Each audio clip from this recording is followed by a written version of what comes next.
요한복음 보겠습니다. 요한복음은 기독교를 소개하기 가장 쉬운 책이라고 그렇게 말씀하기도 합니다. 그런데 아주 심오한 의미 위주의 그런 기록이기 때문에 가장 쉬우면서도 가장 어려운 그런 책이라고 볼 수 있습니다. 앞서 우리가 공부한 마태복음, 마가복음, 누가복음과는 그 세 개의 공간복음과 많은 부분이 다른데요.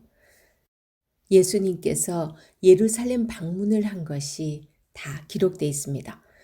예수님께서 6월절에 예루살렘을 방문한 것이 요한복음에 3번이나 기록되기 때문에 그것을 기준으로 해서 예수님의 공생애가 3년임을 추측합니다. 요한복음의 기록 시기는 AD 90년경으로 봅니다. 이 요한이 쓴 이 문서들이 요한복음, 요한 1서, 요한 2서, 요한 3서, 그리고 요한계시록 이렇게 사도 요한이 이렇게 많은 것을 저작했는데 이 요한의 문서가 신약 27권 중에서 가장 나중에 기록된 문서 중에 하나입니다. 그리고 요한복음 그다음에 요한 1, 2, 3서는 에베소에서 기록했을 것으로 봅니다. 그리고 요한복음의 기록 목적은 요한복음 20장 30절에서 31절 여기에 잘 나타나 있습니다. 오직 이것을 기록함은 너희로 예수께서 하나님의 아들 그리스도이심을 믿게 하려 하며 또 너희로 믿고 그 이름을 힘입어 생명을 얻게 하려 함이니라 이렇게 말씀을 합니다. 하나님의 아들을 믿고 그 믿음이 더 온전해지는 것이 요한복음을 읽는 목적이라고 할 수 있겠습니다. 요한복음의 저자는 사도 요한인데요. 이 요한복음의 성경 외적 근거로 봤을 때는 이레네우스라고 하는 이 폴리갑의 제자이고 폴리갑은 이 요한의 제자인데요. 그 이레네우스가 최후의 만찬석에서 예수의 가슴에 비스듬히 기대 앉았던 주의 제자 요한이 다른 복음서들이 기록된 후에 에베소에서 복음을 내어놓았다. 이런 얘기를 한 기록이 있습니다. 그 다음에 성경 안에서의 내적 증거로 봤을 때는 요한복음 21장 24절 보면 이 일들을 증언하고 그 일들을 기록한 제자가 이 사람이라. 그리고 요한복음 안에서도 사랑하시는 그 제자, 요한복음 13장에 나오고 19장, 20장에 이렇게 나오는데요. 그 사랑하시는 그 제자 이렇게 표현하고 있습니다. 요한복음에서 요한은 자신의 이름을 한 번도 언급 안 해요. 그냥 이 사랑하시는 그 제자라고 꼭 딴 사람 얘기하듯이 이렇게 말하고 있습니다. 그러면 이 사도 요한은 누군가? 첫 번째, 예수님의 12제자 중 한 사람입니다. 세베대의 아들이고 그 형제는 야고보 순교했죠. 야고보와 요한. 그래서 예수님과 함께한 사람으로서 주님의 여러 모습과 행적들을 직접 목격하고 함께 따라다녔던 사람입니다. 특별히 예수님께서 베드로, 요한, 야고보 요 세 사람은 변화산에도 따로 데리고 가시고 그리고 회당장 야이로의 딸, 그 딸을 살릴 때도 예수님께서 베드로와 야고보와 요한 이 세 사람만 따라 들어가게 하죠. 그만큼 예수님께서 특별히 인정했던 그 세 사람 중에 한 사람으로 보여집니다. 그리고 요한이 요한복음에서 스스로도 예수님께서 사랑하시던 그 제자라고 이렇게 지칭할 정도로 특별히 예수님의 사랑을 많이 받았던 제자로 볼 수 있습니다.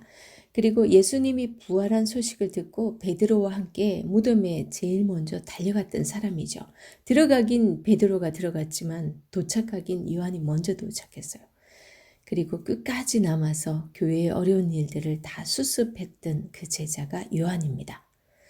그리고 십자가 아래에서 예수님의 모습을 마지막으로 지켜보았던 제자인데요.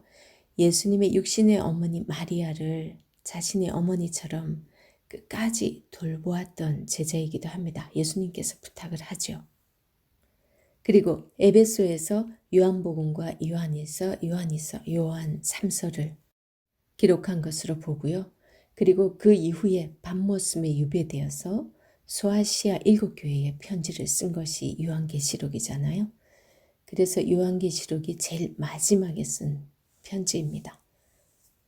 사도 요한은요, 단순하지만 아주 섬세하고 관찰력과 기억력이 아주 탁월한 사람이었을 것으로 봅니다. 여러 편지들의 그 정황으로 봤을 때 요한의 성격은 서두르지 않고 차분하게 관찰하는 성격이었을 것으로 봅니다. 예를 들면 예수님께서 부활했다는 소식을 그 여인들이 전했을 때 제일 먼저 무덤으로 달려갔죠. 요한복음의 구조를 보겠습니다. 1장은 말씀이 오심, 태초에 말씀이 계시니라. 말씀이 하나님과 함께 계셨으니 이 말씀은 곧 하나님이시니라. 그러면서 말씀이 육신이 되어서 이 땅에 오신 부분을 말씀을 하죠. 그 다음 2장에서 4장은 예수님의 사역의 시작을 알립니다. 그리고 5장에서 7장은요. 하나님의 아들 계시 첫 번째가 계시됩니다. 그리고 8장에서 10장은 하나님의 아들 계시 두 번째, 자세한 것들은 나중에 본문 가서 보고요. 그 다음 11장에서 20장은 하나님의 아들 계시 세 번째, 그리고 13장에서 17장은 예수님의 고별사가 이어지는데요. 여기서 14장에서 16장 같은 경우는 다락방 강화가 여기에 속하죠. 제자들에게 마지막으로 일러줬던 그 말씀들. 그리고 18장에서 19장은 예수님의 순환을 지금 그려주고 있습니다. 그리고 20장에서 21장은 예수님의 부활을 중심으로 그려주고 있고요.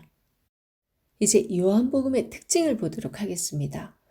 요한복음은요, 공간복음을 통해서 전해진 그 예수님이 하신 일들에 대한 그 담긴 의미를 설명해 주면서 그런 일들이 왜 우리에게 영생을 주는 하나님의 역사인지 그걸 알게 합니다.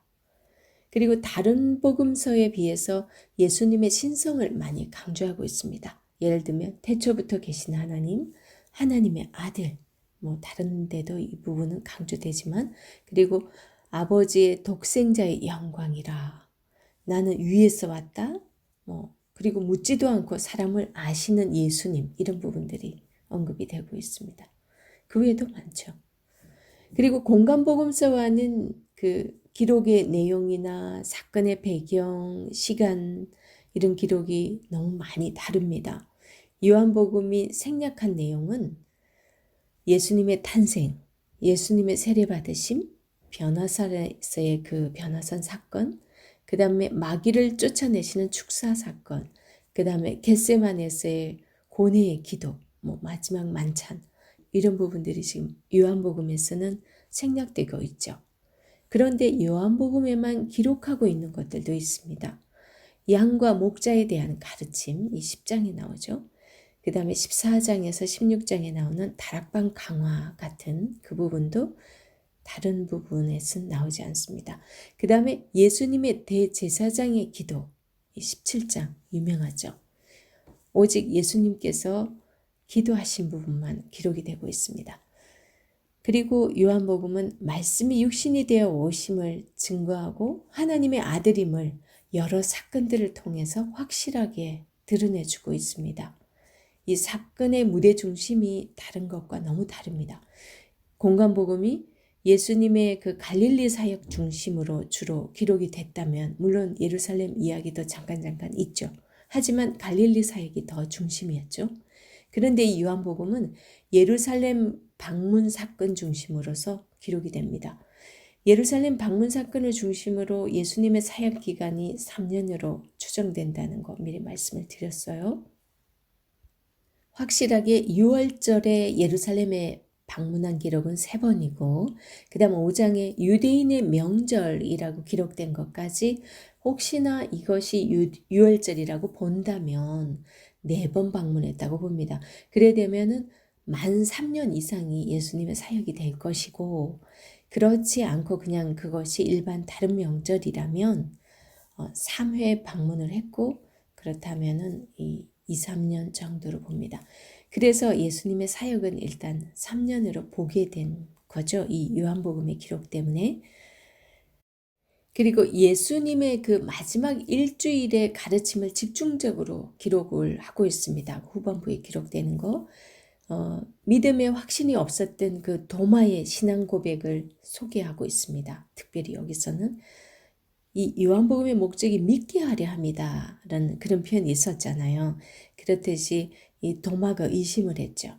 근데 도마가 이 신앙 고백하는 부분을 소개함으로써 예수님을 하나님의 아들임을 확실히 믿게 하고 있다는 거죠. 그리고 요한복음에는 7가지 기적사건과 예수님을 일컫는 그 7가지 상징이 소개되고 있습니다. 그 7가지 표적은요. 1장에서 12장에서 기록이 되고 있는데 첫 번째 2장에서 가나의 혼인잔치, 포도주를 물로 변하게 하는 그 사건이 소개되고 있죠. 그게 첫 번째 표적입니다. 그 다음에 4장에서 왕의 신하의 아들을 치유하는 사건 소개됩니다. 그게 두 번째 표적이죠. 그리고 세 번째 표적이 5장에서 소개되는데 베데스다 연못가에서 병자를 치유한 사건입니다. 그리고 네 번째로 6장에서 소개되는 오병이어 기적입니다. 그 다음에 또 6장에서 물 위를 걸으시는 표적이 소개되고 있죠. 그리고 9장에서는요. 실로암 연못과 맹인 치유 사건이 기록되고 있습니다. 그리고 7번째로 11장에서 죽은 나사로를 일으키는, 이거는 이제 예수님의 부활을 일컫는 그런 기적인 거죠. 그걸 기록해주고 있습니다. 그리고 예수님을 일컫는 그 상징 7가지는 뭐냐면요. 나는 생명의 떡이다. 나는 세상의 빛이다. 나는 양들의 문이다. 나는 선한 목자다. 나는 부활이요 생명이다. 나는 길이요 진리요 생명이다. 나는 참 포도나무요 내 아버지는 그 농부니. 그러면서 7가지 예수님은 나는 뭐다. 이렇게 소개를 하고 있습니다. 그리고 다른 복음서와 비교해 봤을 때 이 시작부터가 좀 다릅니다. 마태복음 1장 1절은 아브라함과 다윗의 자손 예수 그리스도의 계보라. 이렇게 하면서 유대인들을 대상으로 쓰면서 그들의 조상이고 하나님의 언약의 사람인 그 아브라함과 다윗의 계보로 오신 그 예수님을 소개하고 있죠. 이것은 이제 메시아의 정통성에 초점을 맞추고 있기 때문에 이렇게 시작을 합니다. 그 다음에 마가복음 1장 2절은 하나님의 아들 예수 그리스도의 복음의 시작이라 이렇게 했죠. 이 시작이라는 말은 이 태초의 시작과 같은 말로서 바로 복음의 시작이라는 말로 시작을 했어요. 그 다음에 누가복음 1장 1절에서는 우리 중에 이루어진 사실에 대하여 그러면서 이루어진 사실, 이 역사가이자 의사였던 누가기 때문이죠. 누가는 이루어진 사실에 근거하여 쓰고 있음을 강조하고 있습니다. 그런데 요한복음은 태초에 말씀이 계시니라 이렇게 시작이 되죠. 이 태초는 영원 전부터의 그 태초예요. 우리가 생각하는 창세기 베레스트라고 하는 그 태초보다도 훨씬 더 이전, 그 영원 이전부터 계셨던 그 말씀, 이렇게 시작을 합니다. 예수 그리스도는 시간이 존재하기 전, 태초에 천지가 창조되기 전부터 계셨다라는 사실을 강조하고 있습니다. 좀 스케일이 더 큰 것 같죠. 이렇게 이 요한복음은 공간복음과도 좀 많이 다른 부분이 있습니다. 이제 요한복음에 나타난 예수님에 대해서 한번 잠깐 보도록 하겠습니다. 첫 번째는 태초에 계신 예수님입니다. 요한복음 1장이 태초에 말씀이 계시니라로 시작했죠. 예수 그리스도는 시간이 존재하기 전, 그 태초에 천지가 창조되기 전부터 계셨다는 사실을 이렇게 선포하고 나갑니다. 그 다음에 말씀이신 하나님이다. 요한복음에서의 그 예수님은 태초에 로고스가 계시니라. 이 말씀, 이 로고스거든요. 이 말씀이 하나님과 함께 계셨으니 이 말씀은 곧 하나님이시니라. 이렇게 말씀이신 하나님이 예수님이다. 이렇게 소개를 해주고 있습니다. 이 다른 사람 또 필립스라는 사람이 이거 번역한 걸 보면 태초에 하나님이 당신 자신을 표현하셨다 이런 표현을 쓰고 있습니다. 그리고 아서 핑커라는 학자는요.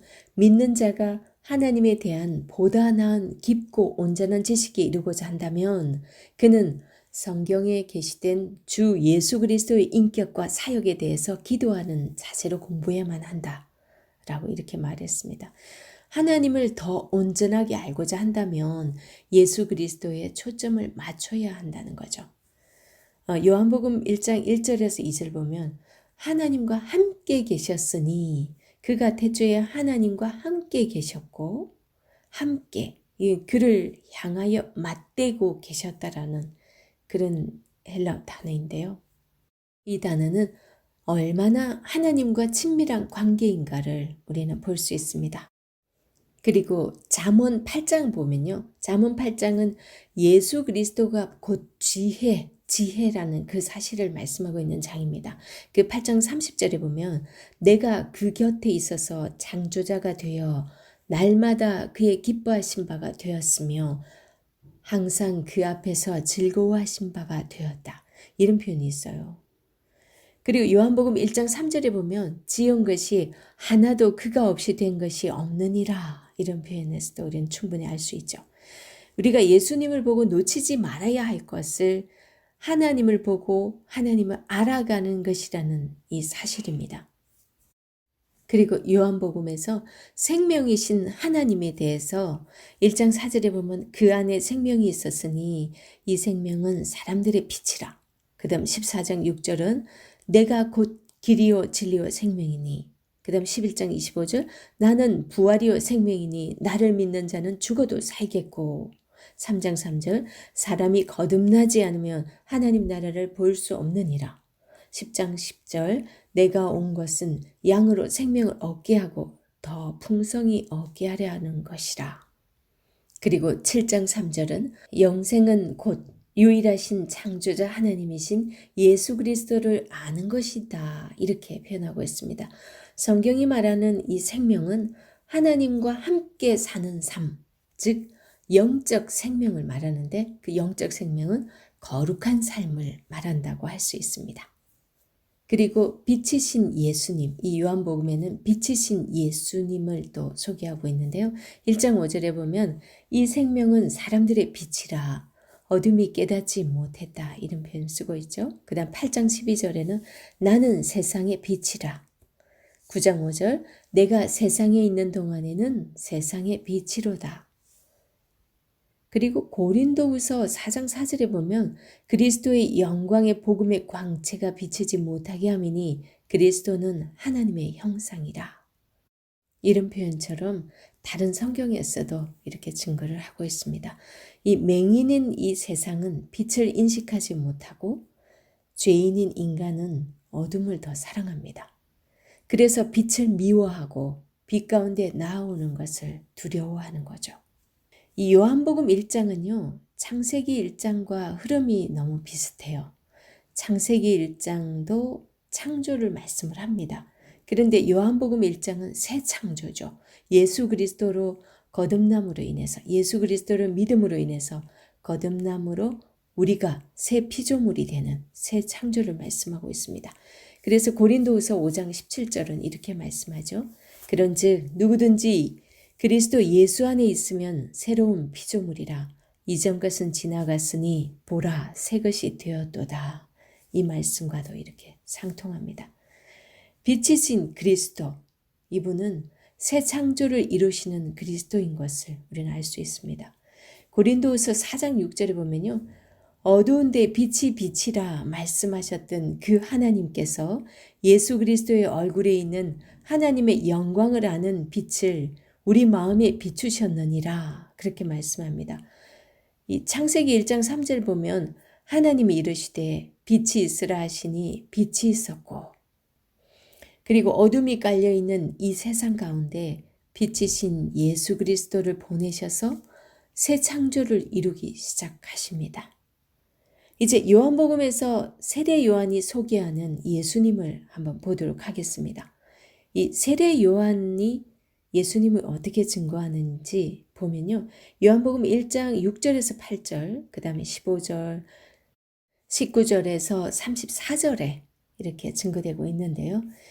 말라기 이후에 하나님은 침묵하셨습니다.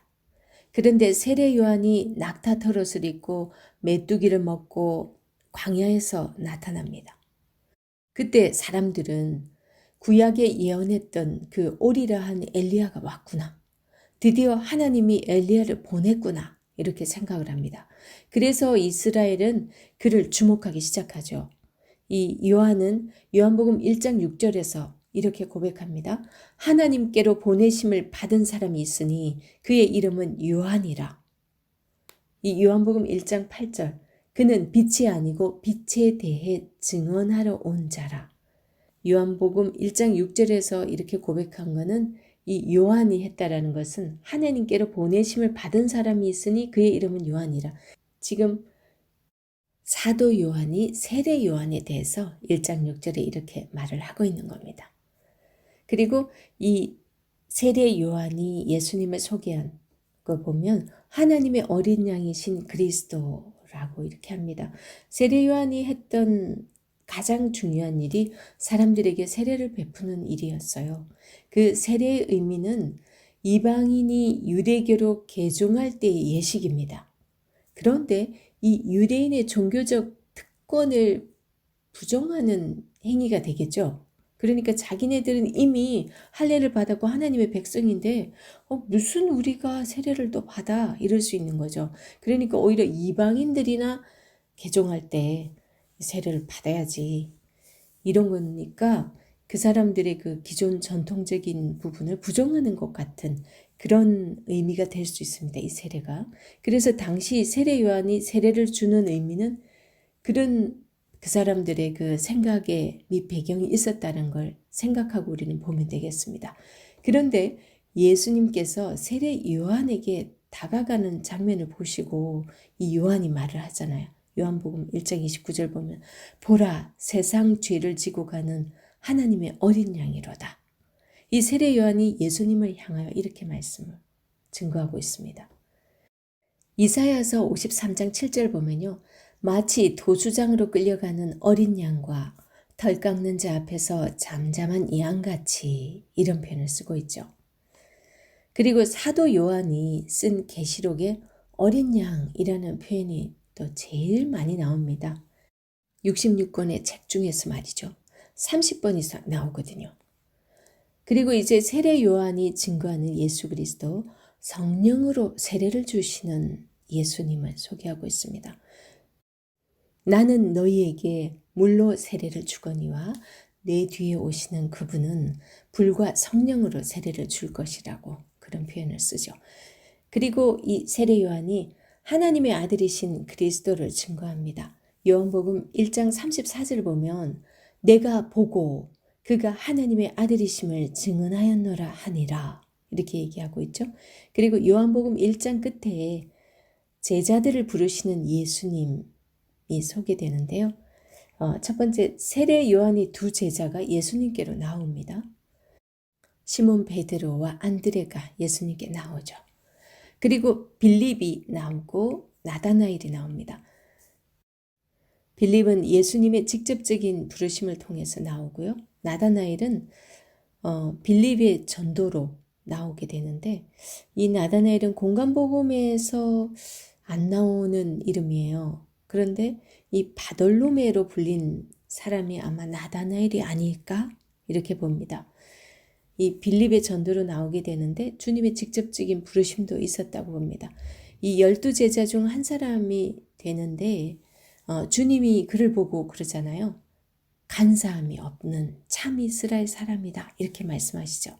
이 나다나엘은 자기 마음을 주님이 아시고 이 빌립과 만나기 전에 내가 너를 무화과 나무에 있는 것을 보았다. 이런 말씀을 듣고서 예수님을 하나님의 아들과 이스라엘의 왕으로 믿게 됩니다.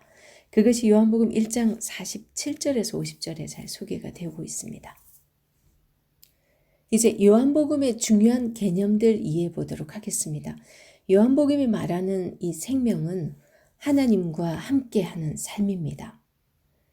그리고 7가지 표적 이야기가 소개되잖아요. 그런데 기적이 뭐고 표적이 뭔지 구분하시죠? 기적은 자연의 법칙을 거스르는 초자연적인 사건을 기적이라고 말하고요. 표적은 어떤 사건을 통해서 예수님이 하나님의 아들이심을 보여주는 그 사인이 표적입니다. 그리고 주님께서 내 때가 아직 이르지 않았다 이런 표현을 쓰시거든요. 여기서 말하는 주님의 때는 언제인가? 그거는 예수님께서 십자가를 지고 죽으시는 때를 말씀하고 있습니다. 요한복음 17장 1절에 보면 하늘을 우러러 이르시되 아버지여 때가 이르렀사오니 아들을 영화롭게 하사 아들로 아버지를 영화롭게 하게 하옵소서. 이런 예수님의 기도를 통해서도 정확하게 알 수 있습니다. 요한복음에서 말하는 믿음이 굉장히 중요한데요. 왜냐하면 요한복음을 우리에게 주신 목적이 우리를 믿게 하려 함이라는 거잖아요. 그렇다면 요한복음에서 말씀하는 그 믿음, 그 구원을 얻는 믿음은 어떤 건가? 그걸 우리는 정확하게 알아야 됩니다. 요한복음 2장 24절을 보면 예수님은 그의 몸을 그들에게 의탁하지 아니하셨으니 이는 친히 모든 사람을 아심이요. 이런 표현을 쓰고 있어요. 의탁하지 않았다. 이거는 의탁하지 할 때 이거는 표적을 보고 믿었다는 그 단어와 같은 단어입니다. 그래서 예수님은 사람들을 너무 잘 알기 때문에 그들을 믿지 않으셨대요. 그렇다면 이 요한복음에서 이 믿음이라는 이 단어는 아주 중요한데 이거는 어떤 믿음까지를 말씀하고 있는 걸까요? 우리는 대부분 믿는다는 것을 많이 오해합니다. 믿음은 표적을 보고 믿는 것이 아니라 믿음은 하나님과의 인격적인 관계를 말씀합니다. 믿음은 쌍방향인 거죠. 이 말은 하나님께서 나를 믿음이 있다고 인정해 주어야 그것이 믿음이라는 걸 우리는 알 수 있어요. 요한복음 1장 42절에서 보면 예수님이 베드로에게 너를 개발할 것이다 라고 하셨어요. 베드로가 어떤 존재가 될 것이라고 말씀을 하시는 거예요. 그리고 나다나엘에게는 얘야 뭐 그런 것까지가 놀라냐 더 큰 일을 넌 보게 될 것이다. 그러세요. 이런 말씀들은 그 베드로나 나다나엘의 장래를 알고 계시고 그들이 하나님의 작정 안에 있고 또 그 다음에 하나님의 손에서 벗어나지 않고 신실하게 끝까지 믿음을 지킬 것을 아시기 때문에 그들을 믿으시는 거예요. 그런 의미에서 구원 얻는 믿음이라는 것은 내가 하나님을 믿고 하나님이 나를 믿어주는 것, 즉 하나님과 나와 인격적인 관계를 의미합니다. 이것을 놓치게 되면 내가 믿사오니 하면서 나는 내 스스로 착각이 빠져서 내가 열심히 기도하고 내가 그거 내 바라는 대로 딱 믿으면 난 되는 거야. 이렇게 기도 맹목적으로 하게 되겠죠. 그런 행위는 자기 체면이고 자기 강요이고 그런 행위들을 스스로 보면서 아, 난 믿음이 좋은 것이야. 이렇게 착각하게 되는 거죠. 그런데 성경은 죄나 회개 이 모든 것을 하나님과 인격적인 관계로 설명하고 있다는 거 우리는 잊어서는 안 될 것 같습니다. 그리고 또 하나의 개념, 물과 성령으로 거듭난다는 게 과연 뭔가 하는 겁니다. 3장 5절에서 보면 사람이 물과 성령으로 거듭나지 않으면 하나님의 나라에 들어갈 수가 없느니라 그렇게 말씀하거든요. 선지자 에스겔이 새 언약을 예언하면서 이렇게 말씀합니다. 에스겔서 36장 25절에서 27절을 보면요. 맑은 물을 너희에게 뿌려서 너희로 정결하게 하되 너희 모든 더러운 것에서와 모든 우상 숭배에서 너희를 정결하게 할 것이며 또 새 영을 너희 속에 두고 새 마음을 너희에게 주됩니다. 즉 하나님께서 그 새 영을 부어주신다는 거예요. 율례를 지키고 쉽게 만들도록 내가 어떻게 지킴으로서가 아니라 성령께서 우리를 거듭나게 하실 때에 이런 뜻이에요. 그러면서 계속 읽습니다. 에스겔서 25절에서 27절 너희 육신에서 굳은 마음을 제하고 부드러운 마음을 줄 것이며 또 내 영을 너희 속에 두어 너희로 내 율례를 행하게 하리니 너희가 내 규례를 지켜 행할지라. 그럽니다. 이게 성령으로 거듭나게 해주시는 그런 하나님의 역사를 지금 설명해 주고 있는 거죠. 그렇다면 물과 성령으로 거듭나게 한다는 것은 지금 예수님께서는 지금 아직은 우리에게 성령을 보내주지 않은 상황이지만 앞으로 지금 예수님께서 십자가 달려 돌아가시고 하나님 우편에 올라가셔서 우리에게 보혜사 성령님을 보내주시잖아요. 그 성령을 우리가 받으면 우리가 자연스럽게 그렇게 변화된다는 거죠. 우리가 요한복음을 읽으면서 이 요한복음의 역사적 배경을 좀 더 자세히 알면 말씀을 이해하는 데 도움이 될 것 같아요. 예수님 당시의 대제사장은 가야바였어요. 실세였죠. 그는 안나스였습니다. 주권자들이 유대인 중 아무나 대제사장을 임명할 수 있는 그런 시대였어요. 이 타락한 성전 제사의 배경이 됩니다. 이것이. 원래 구약 율법이 요구하는 제사장은 아론 계열이 제사장이 되어야 했거든요. 그런데 아론 계열이 끊어져요. 자기들 마음대로 이렇게 임명을 하니까. 자, 그러면 왜 이렇게 됐는지 한번 보도록 하겠습니다. 이스라엘의 역사의 흐름이 잠깐 필요합니다. 이스라엘이 바벨론에 의해서 멸망당해서 70년 동안 포로가 되죠. 그랬다가 이제 메데 바사 연합군인 페르시아에 의해서 이 바벨론이 속국이 되면서 이제 이스라엘은 포로 귀환을 하게 되지만 페르시아의 속국입니다. 그리고 이제 페르시아에 이어서 그리스 알렉산드 대왕이 일어나서 그리스의 속국이 되죠. 그 다음에 이제 알렉산드가 죽고 나자 이 수리아의 속국이 되고 그리고 오랫동안 독립을 잃어버리고 지냈던 이 이스라엘이 주전 166년에 마카비 혁명을 일으키거든요. 그때 성공을 합니다. 그래서 약 100년 정도 독립을 하게 돼요. 이때 이스라엘을 다스리던 왕가가 하스모니안 왕조라고 해서 이들은 이제 아론의 직계 자손들이에요. 그런데 100년 정도 통치 후에서 로마의 폼페우스 장군이 공격을 해서 이들을 또 지배하게 되죠. 그래서 다시 주전 63년경에 다시 로마의 속국이 되게 됩니다. 그래서 주전 63년에 로마의 속국일 때가 이 로마의 헤롯 대왕이 지금 이스라엘을 관할하고 있는 그런 상황이에요. 그런데 이 헤롯은요, 에돔 자손이 에돔 족속으로 나오거든요. 이 사람은 로마 정권의 그 혜택을 받아서 왕이 된 사람이에요.